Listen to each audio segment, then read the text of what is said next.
नमस्कार मित्रांनो, मी प्रवीण राऊत. मित्रांनो, आज आपण इथे GS3 मध्ये आपल्याला जो की कृषी हा विषय आहे, याच्यावरती आज आपण इथे सुरुवात करणार आहोत. तर मित्रांनो, कृषी हा टॉपिक सुरू करण्याआधी याचं जे काही इंट्रोडक्शन आहे, या संदर्भात जे काही सिलेबस डिकोड आहे, या संदर्भात काय काय अभ्यास करायला हवा, कसा अभ्यास करायला हवा, याची आपली स्ट्रॅटेजी असणार आहे पहिल्या 1 तासामध्ये. तर मित्रांनो, आपण जे काही राज्यसेवा मुख्य परीक्षा आहे 1 2 3 4 यामध्ये तुम्हाला माहिती आहे का एकूण किती विषय आहेत? तर यामध्ये मित्रांनो एकूण 4 विषय आहेत आणि यामध्ये आपण जर विचार केला या 4 पेपरचा, तर यामध्ये जवळपास 20 विषयांचा समावेश आहे आणि या 20 विषयामध्ये एकूण किती मुद्दे आहेत? तर जवळपास 80 मुद्दे आहेत. म्हणजे हा खूप मोठा अभ्यास आहे. अशा या ठिकाणी इथे आपल्या ज्या परीक्षा आहे आपली ऍग्रीकल्चर किंवा हा टॉपिक जो आहे, यामध्ये या विषयामध्ये एकूण किती टॉपिक्स आहेत? तर 5 टॉपिक आहेत. आता यामध्ये मित्रांनो आपण ही सगळी संपूर्ण तयारी समजून घेऊयात. पण त्याच्या आधी आपण जर विचार केला तर आपला हा कृषी हा सब्जेक्ट कुठे येतो? तर आपला हा GS3 मध्ये येतो आणि तुम्ही इथे हा शब्द बघताय भारतीय कृषी. भारतीय कृषी संदर्भात आपल्याला इथे चर्चा करायची. जे मी तुम्हाला सांगितले की आपल्या परीक्षेला 20 विषय आहेत. तर हे संपूर्ण 20 विषय तुम्ही इथे या ठिकाणी इथे बघू शकता. हे संपूर्ण आपले 20 सब्जेक्ट आहेत. मात्र लक्षात घ्या, या जे काही GS3 आहे, जो हा भारतीय कृषी हा विषय जो आहे, तो आपल्याला GS3 मध्ये आहे. हा GS3 चा पॅटर्न कसा आहे? तर 1 2 3 मध्ये हा सारखाच पॅटर्न आहे. पहिले 10 प्रश्न हे 10 मार्काला आहेत आणि दुसरे 10 प्रश्न हे 15 मार्काला आहेत. तर जेव्हा आपण या ठिकाणी इथे पहिले 10 मार्क जेव्हा लक्षात घेतो, तर याचं हे वेटेज साधारण 150 शब्दामध्ये तुम्हाला एक्सप्लेन करायचा एक प्रश्न आणि दुसरा प्रश्न हा तुम्हाला 250 या शब्दामध्ये आपल्याला एक्सप्लेन करायचा आहे. आता हा झाला तुमचा GS3 चा पॅटर्न. पण मित्रांनो हे लक्षात ठेवा, यावेळेस राज्यसेवेच्या ह्या पहिल्या परीक्षेमध्ये आयोगाने हा पॅटर्न जो आहे तो ब्रेक केलेला आपल्याला दिसतोय. म्हणजे साधारण आपल्याला हे माहीतच आहे की जास्तीत जास्त 10 मार्काचा प्रश्न असेल आणि एक 15 मार्काचा प्रश्न असेल, हे आपल्याला माहित होतं. परंतु अचानकच राज्यसेवाच्या GS3 मध्ये हा आपल्याला बदल पाहायला मिळतो. म्हणजे नॉर्मली GS1 आणि GS2 मध्ये आपल्याला हा एवढा बदल दिसला नाही. सेम 10 आणि 15चे हे आपल्याला प्रश्न दिसलेत. परंतु GS3 मध्ये आपण जर विचार केला आणि विशेषतः ऍग्रीकल्चर मध्ये जर विचार केला, तर हा बदल आपल्याला पाहायला मिळतो. तर मित्रांनो हा तुमचा इथे पेपर आहे. तर हा आपला इथे 2025 चा हा पेपर आहे. तर यामध्ये आपल्याला एकूण 4 प्रश्न विचारले गेलेले आहेत. तर हा क्वेश्चन नंबर 3 हा 10 मार्काचा आहे. प्रश्न क्रमांक 4 हा 10 मार्काचा आहे. हा पॅटर्न इथे सारखा आहे. परंतु जसं तुम्ही 11च्या पुढे गेला, तसं याच्यामध्ये आपल्याला बदल दिसतो. बघा मित्रांनो, साधारण आयोगाने काय केलं, ऍग्रीकल्चर मध्ये जवळपास 5-5 मार्काचा क्वेश्चन ऍड केला. म्हणजे तसं काही असेल असं काही आयोगाने आपल्याला सांगितलं नव्हतं. आयोगाने यामध्ये इथे आपल्याला सब क्वेश्चन्स दिलेले आहेत. क्वेश्चन नंबर जो की 12 आहे, याला इथे अ आणि ब आणि क असे 3 ऑप्शन्स दिलेत. म्हणजे 5 5 5 15 यामध्ये आपला हा प्रश्न 5-5 मार्काला आहे. आणि लक्षात ठेवा, हे पुढे सुद्धा असंच येऊ शकते. म्हणजे आपल्याला असं लक्षात घ्यायचं आहे की आपला ऍग्रीकल्चर असेल किंवा कोणताही पेपर असेल, एक तर तो 5 मार्काला, 10 मार्काला किंवा 15 मार्काला, या पॅटर्न नुसार आपल्याला इथे अभ्यास करणं अपेक्षित आहे. तसं आपल्याला हे कधी एक्सपेक्ट नव्हतं की आयोग तुम्हाला 5 मार्कांसाठी इथे प्रश्न विचारेल. कारण की लक्षात घ्या, जेव्हा समजा तुम्ही इथे 250 शब्द लक्षात घेता आणि जेव्हा 15 मार्क जेव्हा लक्षात घेता, तर आपल्याला हे गणित माहित आहे. परंतु या गणितामध्ये आपल्याला जर हे 5 मार्काचा जर प्रश्न असेल, तर तो किती शब्दामध्ये लिहायचा आहे याचा गोंधळ होऊ शकतो. तर मित्रांनो सरासरी लक्षात घ्या, 80 ते 100 शब्दामध्ये तुम्हाला हा प्रश्न लिहायचा आहे 5 मार्काचा. आणि विशेषतः आपल्याला इथून पुढे सगळ्याच GH ची आपल्याला 5, 10 आणि 15 या मार्काने आपल्याला तयारी करणं अपेक्षित आहे. तर हे थोडंसं लक्षात ठेवा. आता जो काही विषय आपण इथे ऍग्रीकल्चर आपण जो काही डिस्कस करतोय, याचा बेस मी तुम्हाला ऑलरेडी सांगितलेला आहे की आपली जी काही परीक्षा आहे ती UPSCच्या धर्तीवरती हे सगळे क्वेश्चन्स विचारले जातील. कदाचित GS1 2 3 मध्ये आपल्याला ती लेवल GS1 2 मध्ये ती लेवल आपल्याला पाहायला मिळाली नाही. एकदम सोपे सोपे प्रश्न होते. परंतु जे काही GS3 आहे त्यामध्ये त्या लेवलचे प्रश्न आपल्याला दिसले.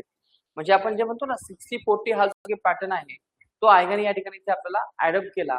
म्हणजे आपल्याला आपली प्रिपरेशन ही परत राज्यसेवा आणि UPSC दोन्ही पॅटर्न वरती आपल्याला सारखी ठेवणं अपेक्षित आहे. नाहीतर तुम्ही म्हणाल की पेपर खूप सोपे असतात तर सोप्या लेवलला जाऊयात. नाही, कन्सेप्ट चांगली करायची आहे जेणेकरून हा पॅटर्न आपल्याला दोन्ही ठिकाणी आपल्याला सारखाच कामाला येईल.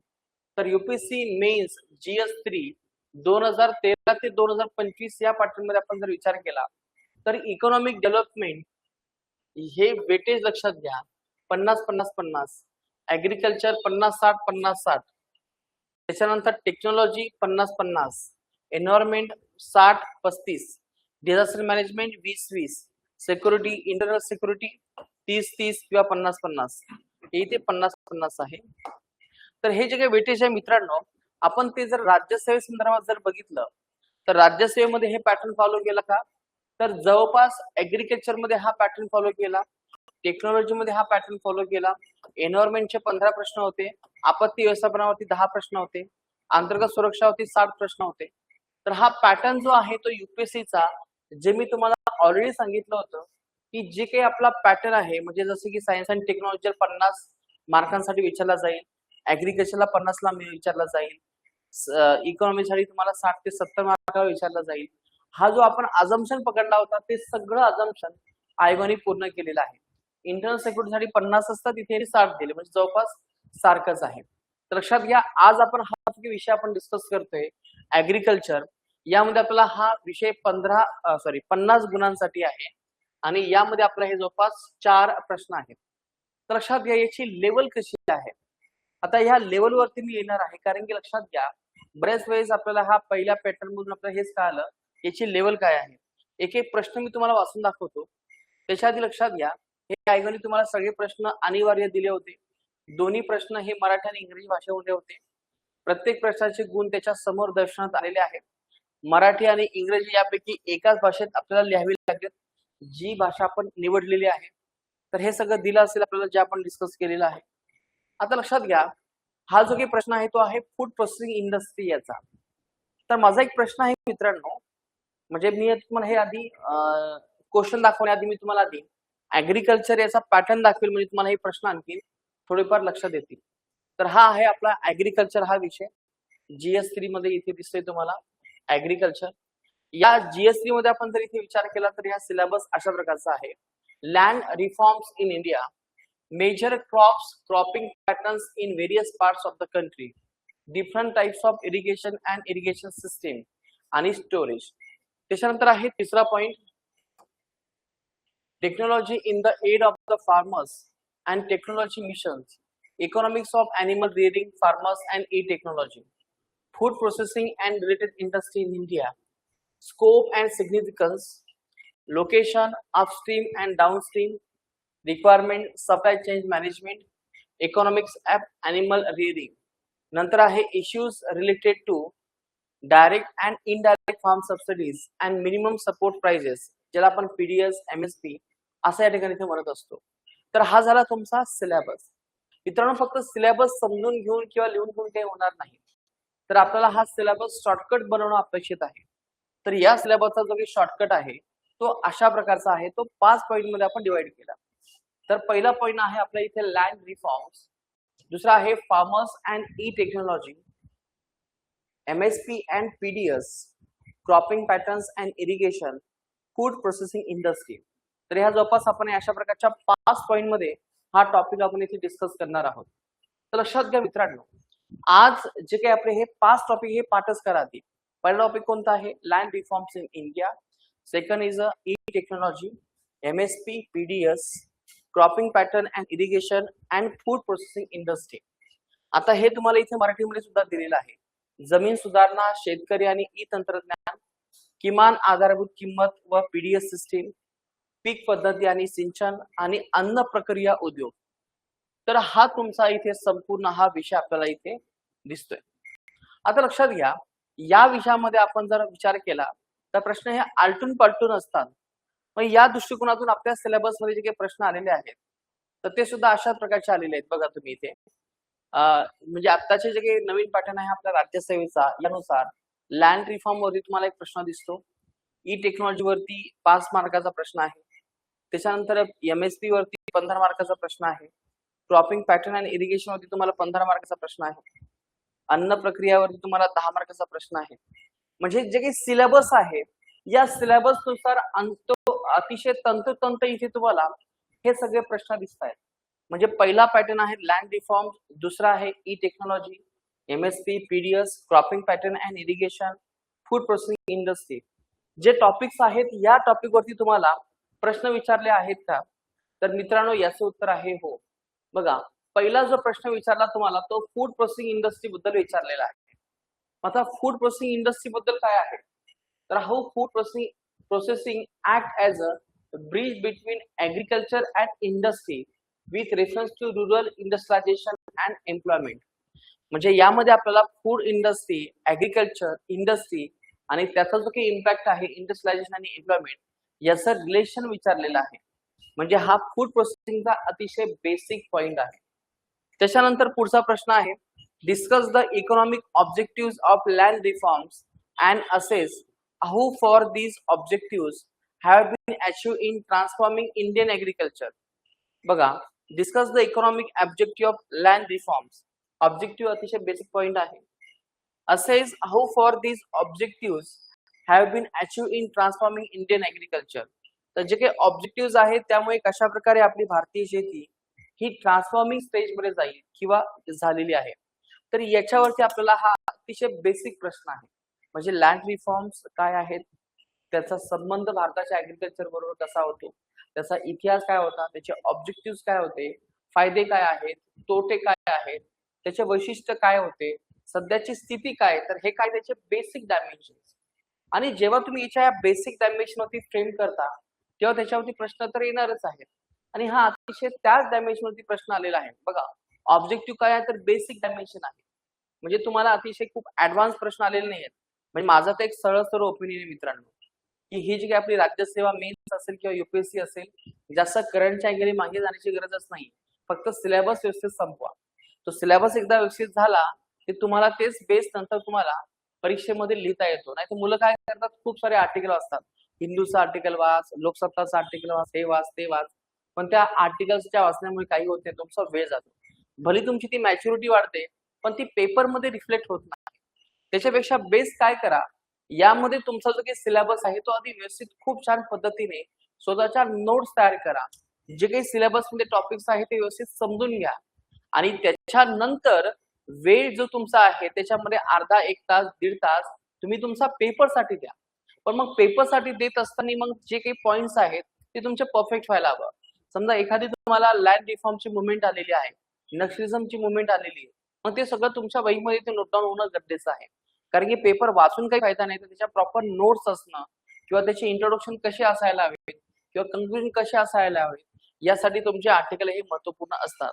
तर या दृष्टिकोनातून आपल्याला इथे अभ्यास करता आला तर तो फायदा आहे, ना तर पेपर असून काही फायदा नाही. आम्ही आमच्या परीक्षेचे बहुतांश वेळ हा करंट मध्ये आपण घातला होता. हिंदू वाच, इंडियन एक्सप्रेस वाच, लोकसत्ता वाच, काही फायदा होत नाही. बेसिक रिसोर्सेस करा, चांगला रिसोर्सेस करा, ऑथेंटिक सोर्सेस करा, सिलेबस कव्हर करा, मोर दॅन इनफ आहे. त्याच्यानंतर आहे पुढचा प्रश्न आपण बघूयात. भारतात पीक संगणनता म्हणजे क्रॉपिंग इंटेन्सिटी मध्ये प्रादेशिक तफावत किंवा फरक असण्यामागील कारणांचे परीक्षण करा. क्रॉपिंग इंटेन्सिटी वेगवेगळी आहे. मराठवाडा असेल, पश्चिम महाराष्ट्र असेल, नक्कीच क्रॉपिंग इंटेन्सिटी वेगवेगळी आहे. काही ठिकाणी प्रोडक्टिव्हिटी जास्त आहे, काही ठिकाणी कमी आहे. मग त्याची कारण काय आहेत? फक्त 100 शब्दांसाठी हा शब्द आहे, म्हणजे प्रश्न आहे, जास्त लिहिता येण्यासारखंच नाही. परत क्रॉपिंग पॅटर्न मध्ये हा तुम्हाला प्रश्न दिसतोय.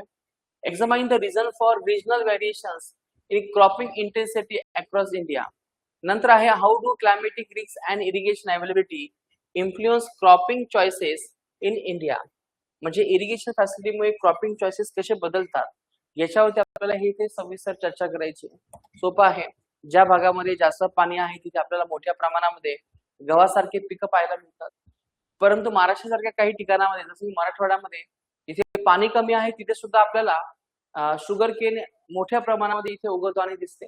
मग हा एक डिफरन्स आहे इंटेन्सिटीचा, तर इथे आपल्याला इथे मेन्शन करणं आवश्यक आहे. म्हणजे परत तोच मुद्दा आहे, इरिगेशन अँड क्रॉपिंग पॅटर्न याच्यावरती हा प्रश्न आहे. एकदम सोपा आहे. एकदा तुम्हाला एकदा समजलं की क्रॉपिंग पॅटर्न म्हणजे काय, इरिगेशन म्हणजे काय, महाराष्ट्राची स्थिती कशी आहे, कोणत्या भागामध्ये कोणतं पीक येते, पाण्याची उपलब्धता कसं आहे, जर हे तुमच्या जर लक्षात आले तर हा प्रश्न तुम्हाला सहज लिहिता येईल. यासाठी खूप काही अभ्यास करण्याची गरज नाही. मी तुम्हाला बेसिकली 100 ते 150 पेजेसच्या नोट्स देईल ऍग्रिकल्चरच्या, फक्त तेवढ्याच करा. बाकी काही करण्याची गरज नाही, करंट सुद्धा ऍड करण्याची गरज नाही. बेसिक पॉईंट त्याच गोष्टीवरती प्रश्न असतात. नंतर आहे वॉटर इंटेन्सिव्ह, म्हणजेच to what extent can promotion of millet cultivation help correct the water intensive cropping system in India. भारतातील जलप्रधान पीक प्रणालीला दुरुस्त करण्यासाठी मिलेट्स पिकांना प्रोत्साहन देणे कितपत उपयुक्त ठरू शकते. म्हणजे वरती जे तुम्हाला मी सांगितलं असेल की काही भागामध्ये पाण्याचं प्रमाण कमी आहे तरी सुद्धा तिथे ऊसाची शेती केली जाते. मग अशा ह्या ऊसाच्या शेतीमध्ये आपण तिथे त्याला जर बंदी घालून जर अशा प्रकारचं भरधान्य केलं तर एक तर जे काही वॉटर ग्राउंड लेवल आहे ते वाढेल, मोठ्या प्रमाणामध्ये शेतकऱ्यांचं उत्पन्न वाढेल आणि जे काही न्यूट्रिशन सिक्युरिटी आहे ते सुद्धा वाढेल. पण हे सगळं कधी येईल जेव्हा तुम्ही क्रॉपिंग पॅटर्न आणि इरिगेशन हा टॉपिक जर व्यवस्थित समजून घेतला तर. म्हणजे अशा प्रकारचे ऍप्लिकेशन तुम्हाला इथे आलटून पालटून इथे करता येऊ शकतात. त्याच्यानंतर आहे क्वेश्चन नंबर 13 मध्ये 2 आहेत अ आणि ब, 10 आणि 5 असे डिव्हायडेशन आहे. तर लक्षात घ्या, यामध्ये जर बघितलं तर पहिला प्रश्न हा तुम्हाला विचारलाय की discuss the relationship between MSP, procurement, buffer stock policy आणि फूड इन्फ्लेशन इन इंडिया. म्हणजे यामध्ये तुम्हाला 3 पर्स्पेक्टिव्ह होती हा प्रश्न तुम्हाला दिसतोय. तर एक आहे प्रोक्युरमेंट. प्रोक्युरमेंट या शब्दाचा अर्थ काय आहे, आपण त्याला इथे भावस्थिरक, साठा धोरण आणि महागाई.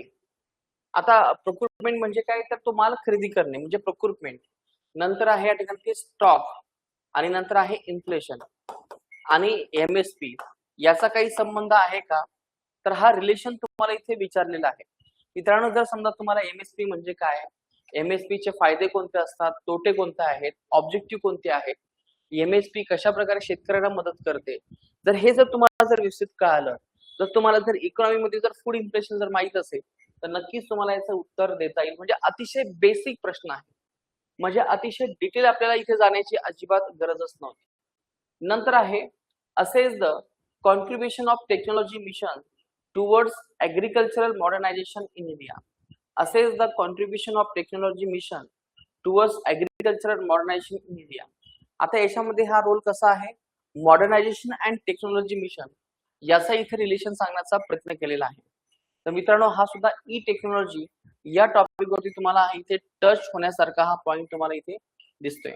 तर मित्रांनो, म्हणजे हे काही जे आहे, जे सिलेबस दिलाय तुम्हाला 5 पॉइंट, त्याच्याच आधारे हे तुम्हाला इथे सातत्याने प्रश्न दिसतात. खूप काही इथे आपल्याला डिटेल जाण्याची इथे आपल्याला आवश्यकता नाही. मित्रांनो, आजच्या ह्या टॉपिक मध्ये आज आपण जे काही पॉइंट डिस्कस करणार आहोत, जे आपण इथे पॉइंट फोकस केलेला आहे, म्हणजे आजपासून आपण याच्यामध्ये सुरुवात करणार आहोत, त्या पॉइंटचं नाव आहे या ठिकाणी ते एमएसपी आणि पीडीएस. तर त्यापैकी लक्षात घ्या, जे तुम्हाला मी आतापर्यंत डिस्कस केलंय याचं एक कंक्लुजन तुमच्या हातामध्ये मी देतो.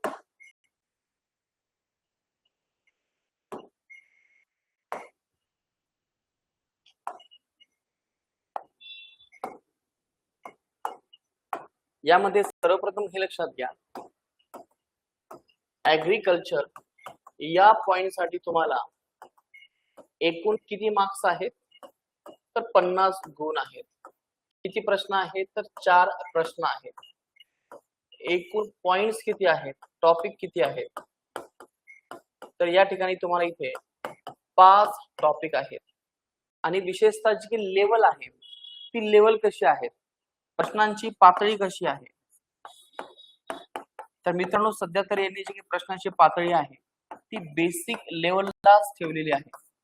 मी म्हणले की बेसिक लेवलला तुम्ही ठेवा, परंतु यामध्ये थोडस व्हॅरिएशन जे आहे ते थोडस युपीएससी लेवलला सुद्धा आपल्याला घेऊन जा.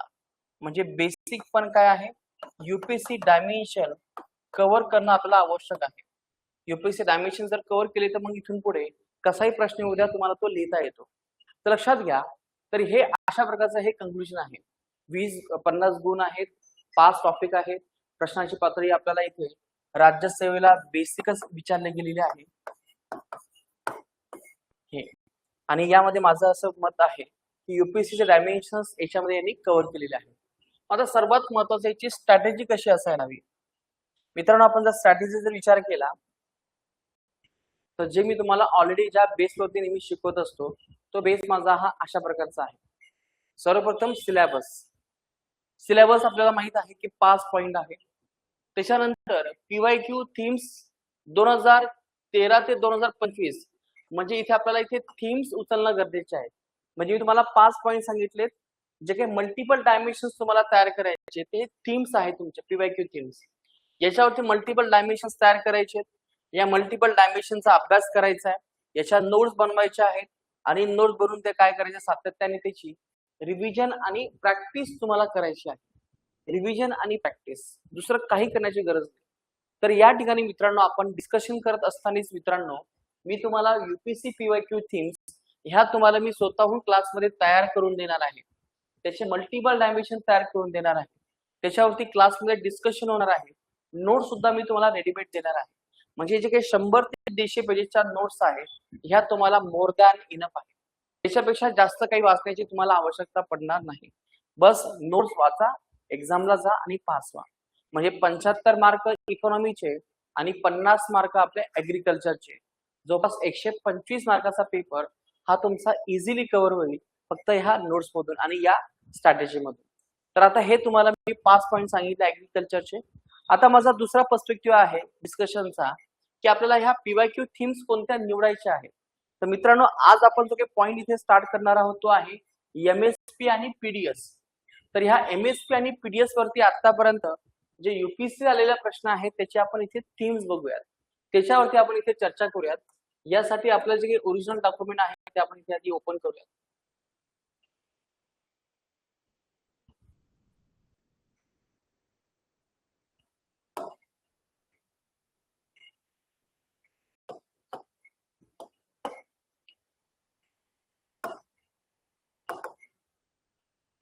हे आपलं डॉक्युमेंट आहे.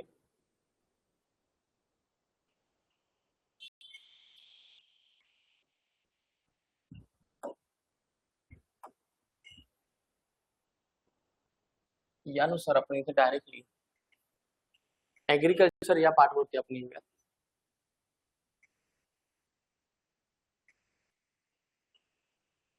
जे आपण आता डिस्कस केलं तो हाच पार्ट आहे. ते ऍग्रिकल्चर, हे सिलेबस ब्रेकअप, हे त्याचं अनालिसिस. बघा प्रत्येक वर्षी 3-4 प्रश्न तुम्हाला दिसत आहेत. वेटेज हे सुद्धा जवळपास तेवढंच आहे, 50 ते 60. आता यामध्ये पहिला पॉइंट आहे लँड रिफॉर्म, जे आपण हे शॉर्टकट बघितले 5. तर यापैकी आपल्याला इथे एमएसपी आणि पीडीएस वरती आपल्याला चर्चा करायची आहे. तर लक्षात घ्या, एमएसपी आणि पीडीएस वरती तुम्हाला प्रश्न दिसत आहेत का. तर इथे लक्षात घ्या किती प्रश्न आले आतापर्यंत. 20, म्हणजे इथे 2 प्रश्न तुम्हाला दिसत आहेत. 13 मध्ये, 14 मध्ये 25, 18 मध्ये 10, म्हणजे 10 म्हणजे 10 गुण. त्याच्यानंतर आहे 2018, 10, 19, 15, 20, 21 ला प्रश्न नाहीये, 22 ला प्रश्न आहे, 23 ला प्रश्न आहे, 24 ला प्रश्न आणि 25 ला सुद्धा प्रश्न आहे. तर हे 24 पर्यंत अनालिसिस आहे. म्हणजे किती प्रश्न आलेत बघा, 2, 3, 4, 5, 6, 7, 8, 9, 10. तर जवळपास मागच्या 13 पासून तर 25 पर्यंत 10 ते 12 प्रश्न इथे आपल्याला आलेले आहेत. तर आता आपण इथे प्रामुख्याने फक्त पीडीएफचं जे काही आहे पीवायक्यू थीम्स त्याच्यावरती आपण काम करूया. त्याच्या आधी लक्षात घ्या, एमएसपी आणि पीडीएफ हा शॉर्टकट आहे, पण यामध्ये कोणत्या पॉइंट्स वरती आपल्याला इथे प्रश्न विचारले जाऊ शकतात. Issue related to direct and indirect farm subsidies, हा झाला तुमचा पहिला पॉइंट. दुसरा पॉइंट आहे एमएसपी. तिसरा पॉइंट आहे तुमचा पीडीएस. पण पीडीएस मध्ये काय आहे, objective, functioning, limitation, revamping, issues of buffer stocks and food security. तर हे एवढा मोठा सिलेबस तुम्हाला या पॉइंट मध्ये आहे. आता 2024 चा प्रश्न बघा की तुम्हाला त्या सिलेबसशी संबंधित आहे का. आणि नंतर आपण हे सगळं वाचल्यानंतर आपण याचे आपण मल्टिपल डायमेन्शन्स तयार करूयात. Elucidate the importance of buffer stocks for stabilising agricultural prices in India. What are the challenges associated with the storage of buffer stock, discuss. तर हा प्रश्न तुम्हाला बफर स्टॉक वरती आहे. आणि जो काही राज्यसेवा आताच्या परीक्षेला प्रश्न आला तो इथूनच आलेला आहे. ज्याच्यामध्ये तुम्हाला विचारलंय प्रोक्युरमेंट, स्टॉक आणि इन्फ्लेशनचा काय संबंध आहे टुवर्ड्स द एमएसपी. म्हणजे हा प्रश्न जर तुम्ही जर लिहिला असता, जर सोडवला असता, तुम्हाला तो प्रश्न लिहिता आला असता. म्हणजे युपीएससीच्या थीम्स नुसार तुम्हाला परत राज्यसेवेचा प्रश्न तुम्हाला इथे रिपीट दिसतोय. म्हणजे इम्पॉर्टन्स ऑफ बफर स्टॉक, म्हणजे बफर स्टॉक वरती आपल्याला प्रश्न आहे. बफर स्टॉक त्याचे चॅलेंजेस वरती आपल्याला प्रश्न आहे. तर हे आपले 2 थीम्स आपण बघितले, पॉइंट बघितला. पुढचा आहे explain the role of millets for ensuring the health and nutritional security in India. हा 24चा प्रश्न आहे. आता मिलेट वरतीच का प्रश्न विचारतायत? कारण की आपण रिसेंटली सध्या इंटरनॅशनल मिलेट इयर आपण घोषित केलेला आहे. यानुसार 2024 मध्ये तुम्हाला हे प्रश्न दिसत आहेत. म्हणजे बघा, तुम्हाला इथे वॉटर इंटेन्सिव्ह क्रॉप आणि मिलेट्स याचा संबंध तुम्हाला इथून येऊ शकतो. म्हणजे बघा, यांनी काय विचारलेलं आहे, nutritional security and health security कशामुळे येऊ शकते? मिलेट्स. हा तुमचा क्रॉपिंग पॅटर्नचा हा प्रश्न आहे. पण याला यांनी कुठे अटॅच केलं? तुमचा पीडीएस ला अटॅच केलेला आहे. नंतर आहे what are the direct and indirect subsidies provided to the farm sector in India. म्हणजे बघा, परत सबसिडी वरती प्रश्न आहे. Discuss the issues raised by the WTO. आपली झाली इथे WTO in relation to agriculture subsidies. जे बाली नावासारखे अग्रीमेंट आहे त्याच्यामध्ये सध्या इश्यू आहे. तर त्यासाठी सध्या आपला पीस क्लॉज सध्या चालू आहे. तर हा प्रश्न तुमचा 2023 चा आहे. तर त्यासाठी सरकारने पीस क्लॉज वरती ऍक्शन घेण्याचा प्रयत्न केला होता. डब्ल्यूटीओने ऍक्शन घेण्यासाठी भारताला सांगितलं होतं. त्यामुळे हा प्रश्न इथे विचारला. म्हणजे परत हा प्रश्न भले तुम्हाला डब्ल्यूटीओ संदर्भात असेल, पण तुम्हाला या वरच्या प्रश्नात नक्कीच उत्तर देता येईल. डायरेक्ट आणि इनडायरेक्ट सबसिडीज, त्याच्यामुळे हा बेसिक पार्ट आला. म्हणजे युपीएससी सुद्धा खूप काही असं ऍडव्हान्स विचारलं नाहीये. बेसिकच पार्ट तुमचा सातत्याने इथे आपल्याला रिपीट झालेला आहे. त्याच्यानंतर इथे आपल्याला पुढचा प्रश्न बघायचा आहे. what are the major challenges of PDS in India? How can it be made effective and transparent? बघा, PDS काय आहे, तसं ट्रान्सपरंट आणि त्याचे इश्यूज तुम्हाला इथे विचारलेला आहे. नंतर आहे what are the salient features of the national food security act 2013. How has the food security bill help in eliminating the hunger and malnutrition in India. म्हणजे फूड सिक्युरिटी संदर्भात तुम्हाला प्रश्न विचारला की त्याचा उद्देश काय होता, त्याचा भारतामध्ये फायदा काय झालेला आहे. तर हा अतिशय बेसिक पार्ट आहे. What are the reformative steps taken by the government to make the food grain distribution system more effective. परत पीडीएस वरती प्रश्न आलेला आहे. नंतर what do mean by minimum support price? How will MSP rescue the farmers from the low income trap. म्हणजे परत हा MSP कशा प्रकारे फार्मर्सला लो इन्कम ट्रॅप पासून हा बाहेर येऊ शकतो. Explain the various types of revolutions took place in agriculture after independence in India. How these revolutions have helped in poverty alleviations and food security in India. म्हणजे कशा प्रकारे तुम्हाला इथे टाइप्स ऑफ रेव्होल्युशन्स, आता रिव्होल्युशन कोणकोणते आहेत? व्हाईट रिव्होल्युशन्स आहे, green revolution आहे, रेनबो रिव्होल्युशन आहे. हे कशा प्रकारे भारतामध्ये झालेलं आहे after independence in India. How this revolutions have help in poverty elevations and food security. म्हणजे आपल्याला ऍग्रिकल्चर मध्ये जे प्रश्न तुम्हाला इथे विचारलेले आहेत ते food security and poverty elevations याच्यावरती हा बेस घेऊन हा प्रश्न विचारलाय. There is also point of view that agricultural produce market म्हणजे APMC set up under the state acts have not only impeded the development of agriculture but also have been the cause of food inflation in India. आता हे food inflation हा शब्द आहे. म्हणजे हा APMC वरती हा प्रश्न विचारला यांनी. But also have been the cause of food inflation. APMC आणि फूड इन्फ्लेशन याचा संबंध यांनी विचारलाय. तर आपल्या इथे थीम काय असेल? इथे एपीएमसी मार्केट असेल. In the village itself no form of credit organisation will be the suitable except the cooperative society. All India Rural Credit Survey discuss this statement in the background of agricultural nuance in India. What constraints and challenges do institutions supplying the agricultural इथे काहीतरी फरक झालेला आहे. How can technology be used to better reach and serve rural clients? आता हे यांनी थोडंसं credit base वरती प्रश्न विचारला आहे. जे काही कोऑपरेटिव्ह सोसायटी आहे त्याच्यावरती प्रश्न विचारलेला आहे. त्याच्यानंतर आपल्याला what are the different types of agricultural subsidies given to farmers at the national and state levels? Critically analyze the agriculture subsidy regime with the reference to the distortions created by it. What are the different types of agriculture subsidies given to farmers at the national and state level? म्हणजे subsidies वरती हा प्रश्न आहे आपल्याला. Critically analyze the agriculture subsidy regime with reference to the distortion created by it. म्हणजे आता इथे distortion कोणकोणते तयार केले गेले याच्यावरती हा प्रश्न आहे. 11 नंबरचा प्रश्न बघा. Food security bills is expected to eliminate hunger and malnutrition in India. Critically discuss various apprehensions in its effective implementations along with the concerns it has generated in WTO. आता लक्षात घ्या, हे प्रश्न थोडेसे आपल्याला ऍडव्हान्स लेवलला आपल्याला दिसत आहेत पीडीएस संदर्भात, पण ठीक आहे, असू द्या प्रश्न, काही हरकत नाही. पण जर आपण याच्यामध्ये जर याचे इथं मल्टिपल डायमेन्शन जर तयार करू शकलो, म्हणजे आता आपल्याला ह्या सगळ्या थीम्स आधी कलेक्ट करायच्या आहेत.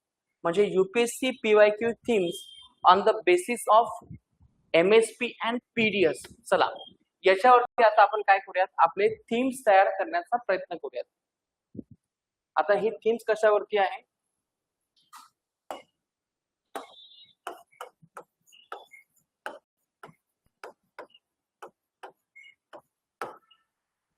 PYQ themes on MSP and PDS. आता ही जी काही आपली इथे थीम्स आहेत, आता यालाच इथे मी कशामध्ये कन्वर्ट करणार आहे, यालाच मी इथे मल्टिपल डायमेन्शन मध्ये कन्वर्ट करणार आहे.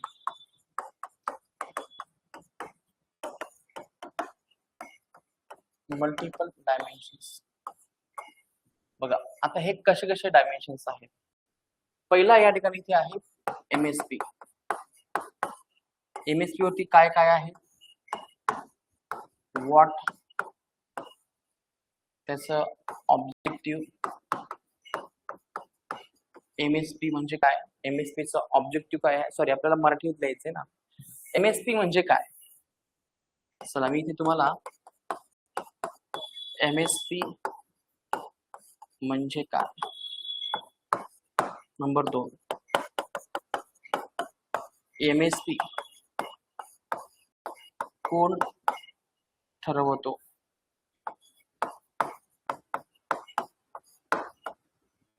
नंबर 3, एमएसपीचा फॉर्म्युला कोणता आहे. त्याच्यानंतर एमएसपीची सद्य स्थिती,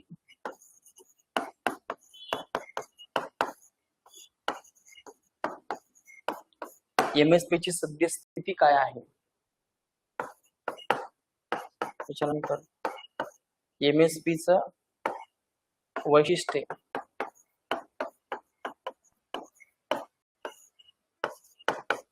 आता मे बी तुम्हाला हे पॉइंट खूपच बेसिक वाटत असतील, पण मित्रांनो हेच आहे. जोपर्यंत आपण याच्या मल्टिपल डायमेन्शन्स कव्हर करणार नाही तोपर्यंत तुम्हाला याची डीप मध्ये इथे अंडरस्टँडिंग येणार नाही. तर याच्यामध्ये मी तुम्हाला यूपीएससीचे आणि सिलेबसचे हे दोन्ही एकत्रकरण करून तुम्हाला मी हे सगळे मल्टिपल डायमेन्शन देतोय. एमएसपीचे वैशिष्ट्ये, एमएसपीचे फायदे, एमएसपीचे तोटे, भारतामध्ये एमएसपी संदर्भात असणारे आव्हाने. आता दुसरा प्रश्न आहे एमएसपीच आपण त्याला काय म्हणतो, प्रभावी अंमलबजावणी करण्यासाठी असणारी उपाययोजना.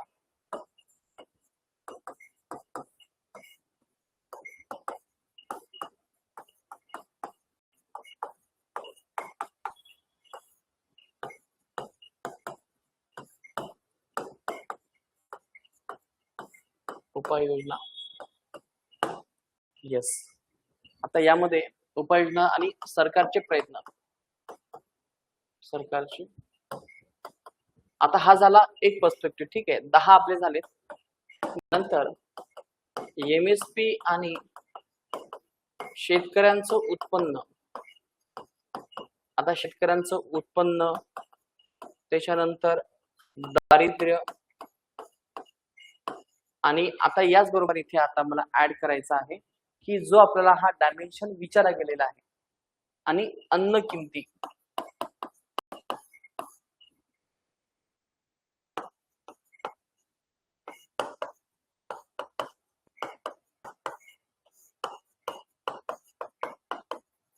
बघा, MSP आणि शेतकरी उत्पन्न, दारिद्र्य आणि अन्न किमती संबंध. ठीक आहे, तर हे झाले आपले या ठिकाणी ते 10 डायमेन्शन. आता हे 10 डायमेन्शन ओके आहेत का? चला आधी आपण काय करूयात, परत एकदा आपल्या सिलेबसला पण आणि आपल्या ह्या UPSCच्या क्वेश्चनला पण थोडंसं इथे आपण बघण्याचा प्रयत्न करूयात. मी हे सगळं तुम्हाला मी का दाखवतोय, कारण की तुम्हाला हे स्वतःहून करायचं आहे. आता बघा, आपण डायरेक्ट आता MSP आणि याच्या या टॉपिक वरती येऊयात. फूड सिक्युरिटी बिल्स वगैरे सगळे संबंध इथे दिसत नाही आपल्याला. What are the different types of the subsidies वरती हा प्रश्न आहे. ठीक आहे, हा आता सबसिडीज वरती दिला आहे. डिस्कस द नाहीये, सप्लाइंग आहे. ऍग्रिकल्चर, आता APMC पॉइंट वेगळा असेल.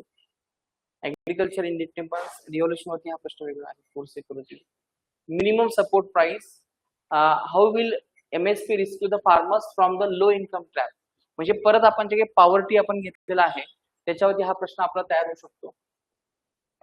PDS, हा PDS वरती प्रश्न आहे. National food security, PDS, yes, बस इनफ आहे. लक्षात घ्या, इथे आपण जे काही पॉइंट्स निवडलेले आहेत 10, ते मोर दॅन इनफ आहेत. ठीक आहे, आता आपल्याला पुढचा पॉइंट जो काही निवडायचा आहे, म्हणजे इथे आपला MSP हा पॉइंट इथे आपला खतम झाला. आता आपल्याला याच्यामध्ये आणखीन काही ऍड करावे लागतील, कारण की आपण हे एकत्र घेतलंय ना. तर सबसिडीज विचारलेला आहे, सबसिडीज, त्याच्यानंतर त्याचे टाइप्स, यस, त्याच्यानंतर आहे सबसिडीचं असलेलं महत्व,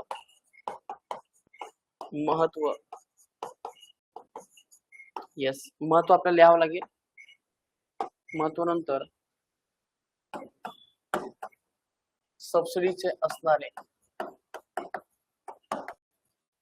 समस्या.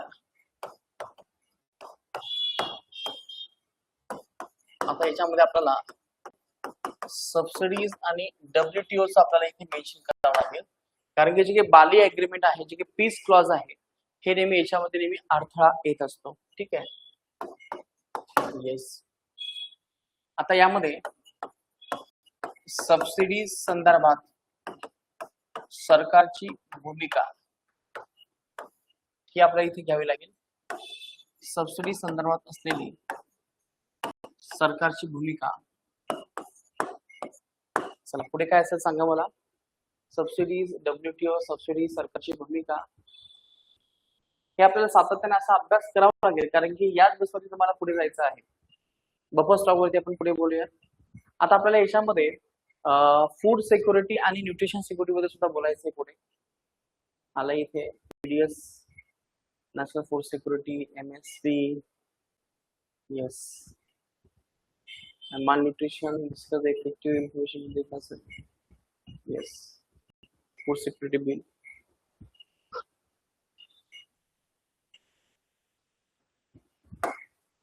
आता यामध्ये हे सबसिडी विचारलंय, तर आपण याच्यामध्ये फूड सिक्युरिटी ऍक्ट हा सुद्धा आपण ऍड करूया.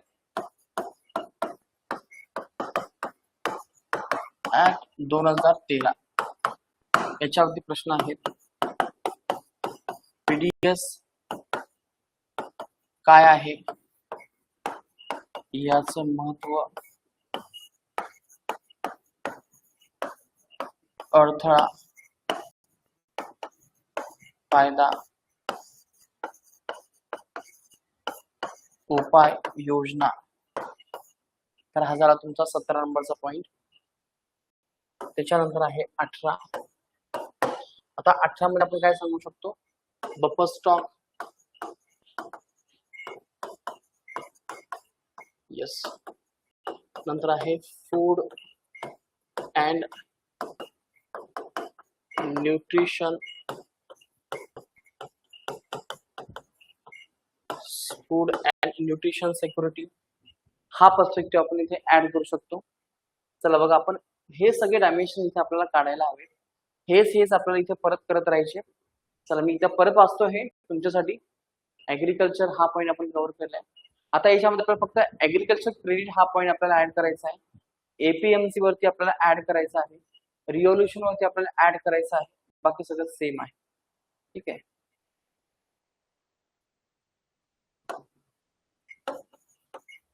रिव्होल्युशन, एपीएमसी, नंतर ऍग्रिकल्चर क्रेडिट.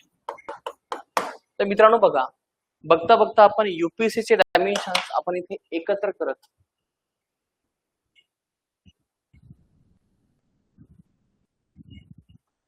यामध्ये एकूण 22 पॉइंटचे आपण इथे मल्टिपल डायमेन्शन्स आपण तयार केलेले आहेत. आता लक्षात घ्या, या प्रत्येक पॉइंटचे इथे आपल्याला विश्लेषण करायचं आहे. एमएसपी म्हणजे काय, एमएसपी कोण ठरवतो, एमएसपी चा फॉर्म्युला काय आहे, या प्रत्येक पॉइंट वरती मी तुम्हाला इथे सविस्तर चर्चा करणार आहे. घाबरू नका, कारण की हा पार्ट जर तुम्हाला जर समजला तर नक्कीच तुम्हाला इथे आन्सर रायटिंग करता येते. तर मित्रांनो, अशा प्रकारे तुम्हाला हे मल्टिपल डायमेन्शन्स तयार करायचे आहे. म्हणजे जे आहे आपलं तेच आहे सिलेबस नुसार आपण इथे PYQ थीम्स आपण कलेक्ट केल्यात, त्याचे आपल्याला मल्टिपल डायमेन्शन आपण तयार केलेत. आता याच्यावरती स्टडी करायचं आहे, याच्यावरती नोट्स मी तुम्हाला देईल, नंतर तुम्हाला सातत्याने याची रिव्हिजन आणि प्रॅक्टिस करायची. तर मित्रांनो, अशा प्रकारचा हा बेस जो आहे हा मी तुम्हाला इथे सांगण्याचा प्रयत्न केला. याच्यावरती आपल्याला इथून पुढे हे अशा प्रकारचे सातत्याने इथे आपल्याला प्रश्न असणार आहेत. या प्रश्नांची उत्तर तुम्हाला इथे नक्कीच देता येईल. तर अशा प्रकारचा आपण इथे ऍग्रिकल्चर हा जो काही पार्ट आहे, याचं जे काही इंट्रोडक्शन आहे ते आपण खतम केलं. उद्यापासून आपण जे काही मल्टिपल डायमेन्शन्स तयार केलेत MSP वरती, त्याच्यावरती आपण उद्यापासून सविस्तर चर्चा करणार आहोत. तर चला तर मित्रांनो, आज आपण इथे थांबूया. Thank you so much. भेटूयात आपण पुढच्या सेशनला. तो पुढचा सेशन असेल आपला MSP. तर अशा प्रकारचा अभ्यास केला तर हा विषय तुम्हाला वन टाइम प्रिपरेशन असेल आणि एकदम हा विषय पटकन संपून जाईल. अशाच प्रकारे आपण हा पूर्ण ऍग्रिकल्चर हा विषय आपण पूर्ण करणार आहोत मित्रांनो. धन्यवाद.